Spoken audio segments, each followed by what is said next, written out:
কথা কি বলবা না আমার সাথে? আমি জানি আমি অনেক বড় ভুল করে ফেলছি, কিন্তু আমি কি করব বলো? তুমি কি কখনো আমাকে একটু সময় দিছিলা?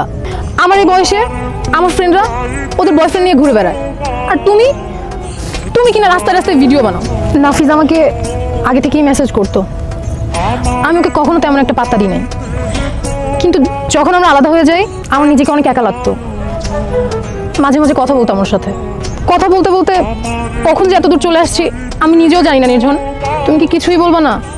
আমি ভেতরে ভেতরে মারা যাচ্ছি। কি বলবো, আমি ট্রাস্ট উঠে গেছে আমার দুনিয়া থেকে। যখন আমি কয়েকদিন আগে তোমার জন্য মারা যাচ্ছিলাম একা একা, তখন তুমি নাফিজের সাথে। কারে বিশ্বাস করবো আমি? এটা তো আমি আমার ভাই ভাবতাম, আমি সময় দিতাম না তাই ওর সাথে।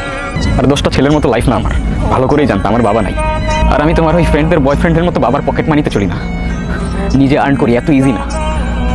আমার মতো বয়সে যে ছেলে ইনকাম করে না, তারা গিয়ে জিজ্ঞেস করো কীভাবে ফাটে, মাথার মধ্যে কী পরিমাণ পেইন থাকে।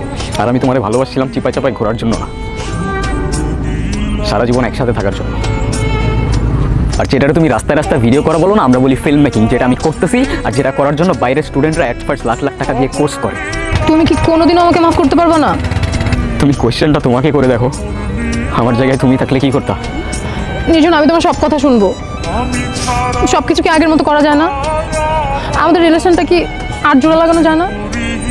তুমি রিলেশন জোড়া লাগানোর কথা বলতেছো? আমার ভাঙার ট্রাস্টটা কেমনে জোড়া লাগাবো তুমি?